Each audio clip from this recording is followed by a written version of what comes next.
hacer un juicio paralelo, pero vamos a hablar de un poquito de justicia, vamos a hablar de una sentencia. Me ha dicho Daniel López Vivas, de lopezvivasabogados.com. ¿Qué tal? ¿Cómo estás? Buenas tardes. Buenas tardes, Vicente. Si hay que hacer juicios paralelos, se hacen. A mí me encantan los juicios, paralelos, perpendiculares, me gustan todos. Ahora que todo está... Bueno, ahora estamos en época de elecciones, así es que todo lo que se diga puede quedar escrito en... Todo lo que se diga no vale para nada en época de elecciones. Luego es como, no sé, ya hemos asumido los ciudadanos que nos pueden mentir de manera descarada en época de elecciones y luego las palabras se las lleva el viento. Bueno, nosotros no andáis mal. El día 8 tuvimos una ruta con el Colegio de Abogados y este fin de semana habéis tenido, creo que era un torneo de pádel o algo así también, y una paellada y bueno... Hay que ver, Vicente, estás más informado de los eventos del Colegio de Abogados que yo.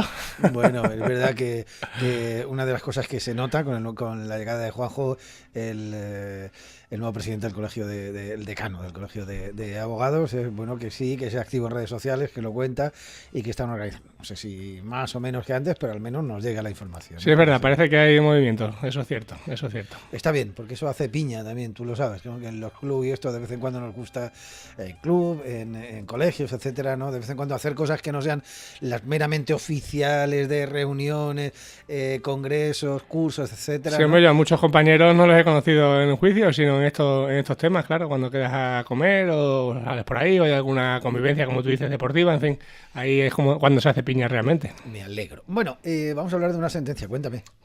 Pues mira, sí, vamos a hablar de una sentencia del Tribunal Supremo porque ya saben los oyentes que aquí nos gusta traer a abogados a comentar casos de la región, pero es que últimamente salen pocos o ninguno, es decir, no en estos últimos meses no ha habido ninguna sentencia importante aquí en Cáceres, con lo cual hace tiempo que no viene un compañero. Entonces voy a comentar una resolución de la Sala Primera del Tribunal Supremo de 20 de noviembre de 2018 que entiendo que puede ser muy interesante porque seguro que muchos oyentes de Onda Cero o se han separado o se han divorciado. Es decir, no es por nada, pero es que lo dice la estadística, 1 de cada 3 matrimonios se acaban divorciando, con lo cual entiendo que es una sentencia interesante que puede afectar a mucha gente. Vamos a hablar de un caso de separación o de divorcio, ¿no? Exactamente. Pues mira, esta resolución, como bien dice, afecta a esos casos, ¿de acuerdo? Y concretamente a un elemento muy específico sobre el que se hacía necesaria una regulación, ya que nosotros en López Vivas Abogados nos hemos encontrado casos que son realmente injustos. Para que los oyentes lo entiendan mejor, como siempre, vamos a presentar un ejemplo que es la forma más fácil de comprenderlo. Pensemos, por ejemplo, en una pareja que tras varios años casados se compran un piso y deciden tener un hijo, es decir, el protocolo habitual, ¿de acuerdo? Y cuando el niño tiene 2 años, pues deciden divorciarse. Este es un típico procedimiento en el que a mí como abogado pues realmente me da mucha pena intervenir, porque claro, con un niño tan pequeño siempre afecta, además los que somos padres, pero claro, es necesario en el momento de una ruptura regular la situación de ese niño para que esté bien atendido, para que no le falte nada desde el punto de vista económico y para que pueda crecer pues manteniendo relación tanto con ambos progenitores como con la familia de estos, es decir, primos, abuelos y demás, ya que muchas veces es tan importante disfrutar de la compañía de los padres como de estos otros familiares.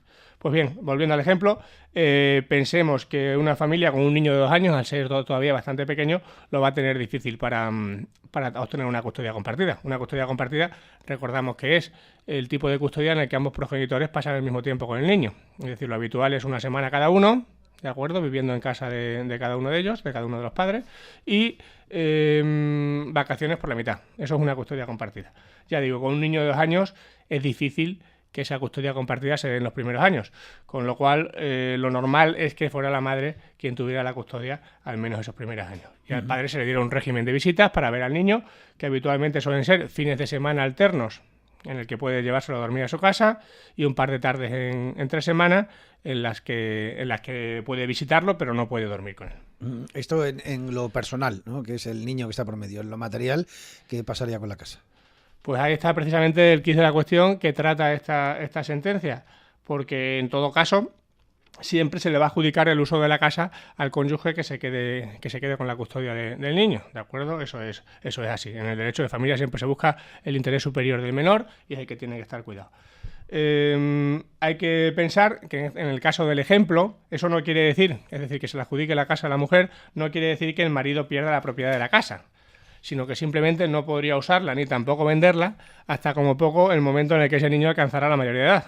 ¿vale? O sea, simplemente es una atribución de uso, no quiere decir que se pierda la propiedad. O sea, sigues pagando la casa a mitad como... Claro, ese es el tema. Estaríamos hablando de que en un caso en el que la casa no estuviera hipotecada, pues el padre tendría su 50% de la casa inmovilizado durante 16 años, es decir, hasta que el niño fuera mayor de edad. Si efectivamente esa casa está hipotecada... Que suele ser lo habitual, ¿o no?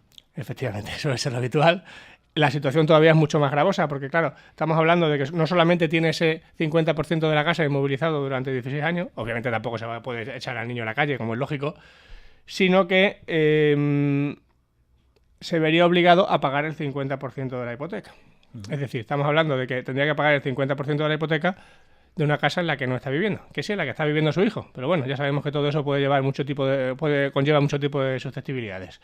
¿Qué pasa? Que aparte de ese 50% de la casa, el padre, del ejemplo que legalmente llamamos progenitor no custodio, tendría que abonarle a su pareja también una pensión de alimentos, que dependerá de los ingresos suyos de la pareja. Esta pensión de alimentos lo que pretende es que la madre reciba un dinero para los gastos habituales del hijo. Sí. Pensemos, y esto ya no es ningún estudio, sino esto es cosa mía, lo que veo yo en el despacho diario, que una pensión de alimentos media en Extremadura, que ya sabemos, estamos a la cola de España en renta, yo calculo que aproximadamente pueden ser unos 120 euros al mes, ¿de acuerdo? Lógicamente, yo tengo clientes que pagan 90 y otros que pagan 350, pero yo calculo que la pensión media puede andar por ahí. Yo, sinceramente, no, aunque las pensiones son de estos importes, como digo, veo difícil mantener a un niño con 120 euros al mes, pero bueno, es lo que se está dando. Pues eso, como te iba diciendo, el padre del ejemplo tendría que pagar el 50% de la hipoteca de la vivienda sin poder vivir en ella y también la pensión de alimentos que se establece. Precisamente esta situación, que ya digo que se ve diariamente y que tiene bastante lógica que sea así, es la que pretende acotar la sentencia del Tribunal Supremo que vamos a comentar hoy. ¿Qué dice exactamente la sentencia? Pues mira, viene a decir, y aplicándola al ejemplo que nosotros hemos puesto, que la madre perdería su derecho a seguir viviendo en la casa con el niño mientras su ex paga el 50% de la hipoteca en el caso de que conviviera con otra pareja en esa vivienda. Es decir, si la mujer empezara una nueva relación, sí. Obviamente eso nadie lo impide, ¿de acuerdo? Todo el mundo tiene derecho a rehacer su vida.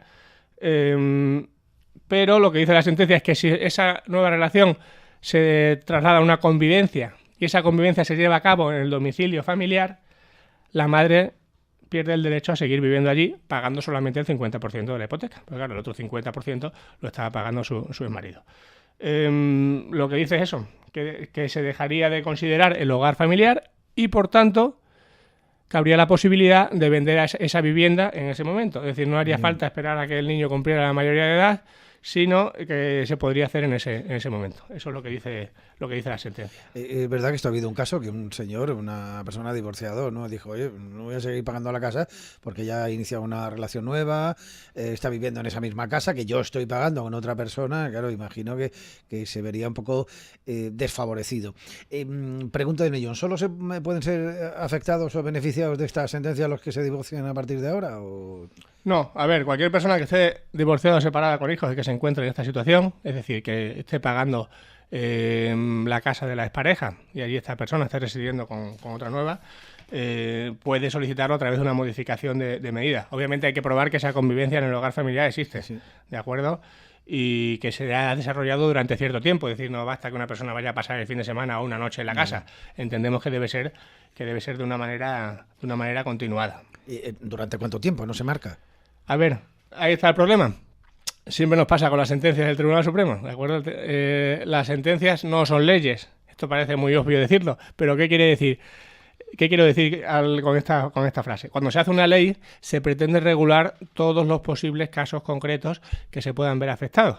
Cuando se hace una sentencia, desgraciadamente no es así. Es decir, aunque las sentencias del Tribunal Supremo, para que lo entiendan los oyentes, pueden ser perfectamente equiparables a leyes, sí. Es decir, lo que digan tiene que ser seguido a pie juntilla por el resto de juzgados, lo que pretende es regular ese caso concreto. Efectivamente, es un caso concreto. Es decir, en este caso, una sentencia que vino de un juzgado de Valladolid, ¿de Sí. acuerdo? Entonces, Que prueba que un señor estuvo viviendo un tiempo, que había una relación estable, que era Claro. una casa que pagaban los dos. entonces ha resuelto ese caso, pero aunque a veces sí lo hacen, en este caso no han establecido todos los criterios para que esta sentencia se pueda seguir. Es decir, no sabemos exactamente cuál es el tiempo que se exige de convivencia para poder solicitar esta cuestión.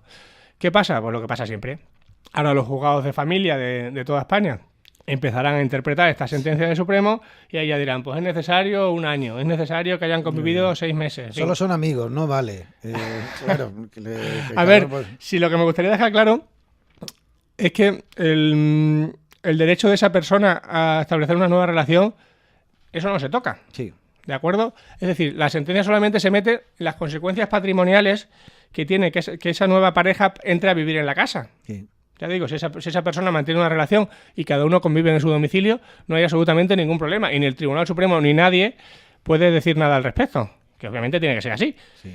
Ya digo, solamente estamos hablando de las consecuencias patrimoniales que puede conllevar que una pareja divorciada entre a vivir con una nueva persona en la casa en la que está pagando su exmarido. Realmente lo que dice es que, vale, podéis vender la casa, no hay ningún problema. O no, porque no le dice, no, ya no tienes que pagar más, que lo pague la otra. Claro, a ver, estamos hablando de que cuando, lo que he comentado un poquito, cuando es el hogar familiar, Sí, ¿de tú no acuerdo? lo puedes vender hasta que no tengas 18 años. Claro, en ella. claro, se entiende que ese hogar tiene que servir de manera principal al niño. Con lo cual, hasta que no alcance la mayoría de edad, que ya se presupone, aunque luego no es así, que puede tener una cierta independencia, en la mayoría de los casos ya sabemos que la emancipación se produce mucho más tarde. Sí. Claro, desde el momento en el que se deja de considerar hogar familiar, ya se puede vender esa vivienda. De hecho, ha sido una sentencia muy polémica por ese sentido, porque como ya he comentado, el derecho de familia siempre busca el interés superior del niño. Y que no es tan fácil, creo, ¿no? Porque luego tú, bueno, puedes decir, venga, vamos a ponernos de acuerdo en vender la casa. Claro, lo puedo dilatar todo el tiempo que quiera. No estando de acuerdo, por ejemplo, ella o él, uno de los dos, en las condiciones, no, esto no me gusta, esto tal.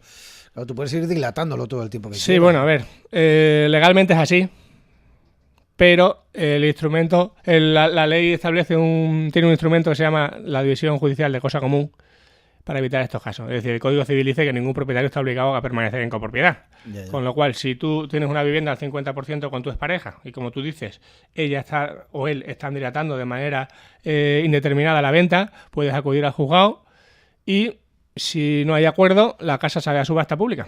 ¿De acuerdo? Y con el dinero que se obtenga de esa subasta pública, pues cada uno se lleva el 50% y se acabó. Es decir, aunque efectivamente sí que, como tú dices, se puede dilatar, la ley tiene un instrumento para evitar estos casos de copropiedad. O sea, mejor ponernos de acuerdo, porque si no va a salir a subasta pública y vamos a perder dinero, porque seguramente un contrato privado o una venta privada la venderemos mucho más cara que una subasta pública. Eso no hay duda, eso no hay duda. Las subastas públicas siempre se adjudican por muy poco dinero. De hecho, ya no se ve tanto, pero cuando el mercado inmobiliario estaba pujante, siempre íbamos a los juzgados, además ya las subastas se hacen de manera telemática.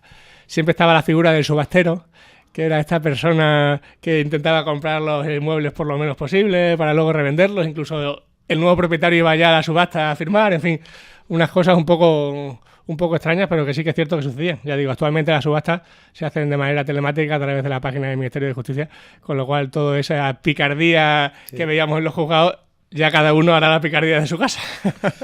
En fin, bueno, pues sentencia, que ya veremos cómo interpretan cada uno de los juzgados, sentencia del Supremo, como dice Dani. Lo iremos conociendo, a ver cómo pasan los juzgados familiares. Daniel López Vivas, de lopezvivasabogados.com. Muchas gracias. Hasta, bueno, tú y yo hasta el sábado, aquí en Antena, hasta el miércoles. Sí, señor. Nos veremos. Hasta luego.